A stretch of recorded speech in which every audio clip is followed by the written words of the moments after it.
제가 궁금한 걸 다 물어봤는데 2차 공부 방법에 대해서 트렌드에 대해서 좀 물어봐야 될 것 같아가지고 다시 영상을 켜게 되었습니다.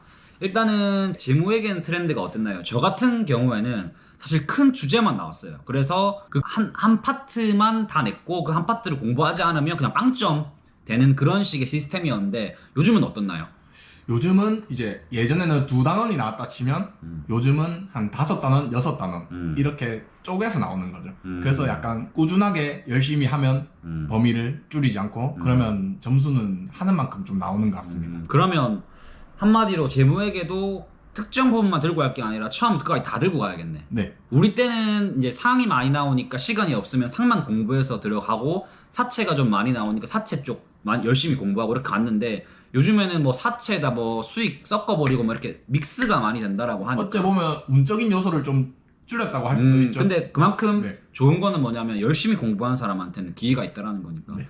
그러니까 세무사 시험이 계속 운이다 운다라고 하는 게 공부 안 하고 본 것만 나오는 사람은 합격을 하는 거고 기똥차게 안 본 것만 나오면 떨어지고 이런 게 있다 보니까 운적인 요소가 심했는데 그런 걸 좀 줄이기 위해서 이제 모든 과목이 다 공부해야지만 그러니까 점점 회계사처럼 네. 가는 거네. 그러니까 그렇다고 보면 되면 원가도 뭐 비슷할 거고. 그럼 이제 세무회계 사실 세무회계가 세법학보다 과락률이 훨씬 더 높고 그리고 세무사 합격하려면 세무회계를 잘해야 된다라는 말이 있죠. 근데 그런 거를 사실 수험생들이 잘 모르고 세법학이 더 어렵다라고 하는데 오히려 세법학보다 점수가 안 나오는 게 세무회계인데 우리 때는 세무회계를 다 공부하고 두 번째 문제는 특정 주제가 나오고 약간 이런 식이었는데 이것도 꾸준하게 공부하면 되는 것들. 세법도 세무회계도 꾸준하게 뭐 그때야 다를 바 없고 근데 이제 아까 전에 나한테 얘기를 했던 게 그 나왔다고 또 안 나오진 네. 않는다. 요즘 이렇다고 네. 하는데 어째 보면 이제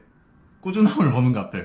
이게 나왔다고 공부 안 하고 이게 리스 때 한번 그런 게 있었거든요. 리스 나왔는데 다음 대 또 나오고 그 중간 예납 나오고. 중간 예납 네. 실무적인 게 나왔네. 네, 좀 그러면 작년에는 2차 세무회계도 이제 작년 같은 경우는 합병이 나오고 이번에는 좀 실무적인 게 나왔는데 네. 그러니까 결국은 한 파트는 앞쪽 파트가 아닌 뒤쪽 파트에 좀 세분화된 부분 공부를 잘 안 하는 부분이 많이 나오다 보니까 세무회계 또한 또 공부는 빠짐없이 다 해야 될 것 같고 그리고 세법학 올해 법조문 위주로 좀 많이 나왔더라고요. 지방세는 딱 판례가 한 문제 나왔는데 그렇다고 해서 또 세법학의 법조문도 꾸준히 하면 이제 법조문인 경우는 외우면 되니까 암기로. 그렇지. 네, 꾸준히 하면 되는데 판례도 어째 보면 무시할 순 없다.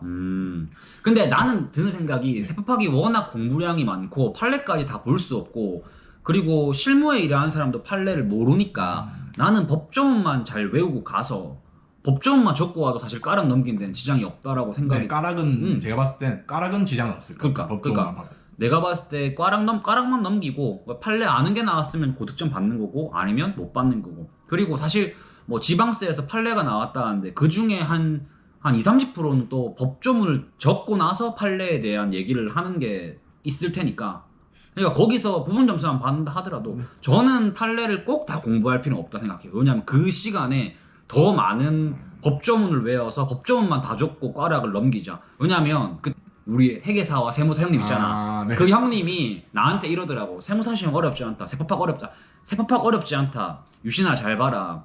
네 문제 중에서 법조문만 잘 적어도 10점씩만 받아도 40점 이상은 받는다. 그럼 과락을 넘는 거다. 그럼 합격하는 거다라고 말을 했거든, 형님이. 네. 그때 나는 이제 법조문만 잘 외우자 해서 법조문만 달달달 외워서 들어갔어.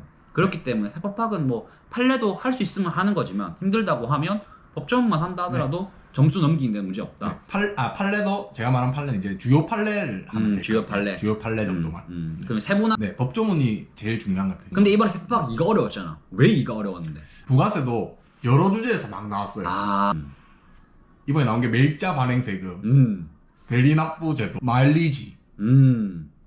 나 또 기억이 안 나는데 어쨌든 이렇게 막 5개의 주제가 나왔어요. 근데 그게 한 주제에서 나온 건 아니잖아요. 부가세를 들었을 때 나는 개인적으로 최근에 세무서에서 다루고 있는 이슈적인 부분이 나왔다 생각을 하거든. 왜냐면 마일리지도 계속 이렇게 세무서 국세청 블로그에서도 마일리지 혜택이 있다라는 걸 홍보를 계속 했었고 그리고 워낙 요즘에 폐업하는 업체들이 많다 보니까 대손 관련된 부분도 되게 중요시하고 또 한 개가 뭐 나왔어? 아, 매입자 발행. 네, 매입자 발행 세무서에서 이 교육적인 부분에서도 많이 언급했던 부분이란 말이야. 실무적에서 내가 일을 할 때 일단은 법조문 위주로만 하면 과락 넘기는데 문제 없다. 2차 시험은 어쨌든 그렇게 공부를 하면 된다. 네. 근데 이번에는 평균이 상당히 많이 높아졌는데 네. 그만큼 수험생들의 이제 공부 실력도 많이 늘었기 때문에 합격하기가 쉽지는 않다라고 생각을 하거든.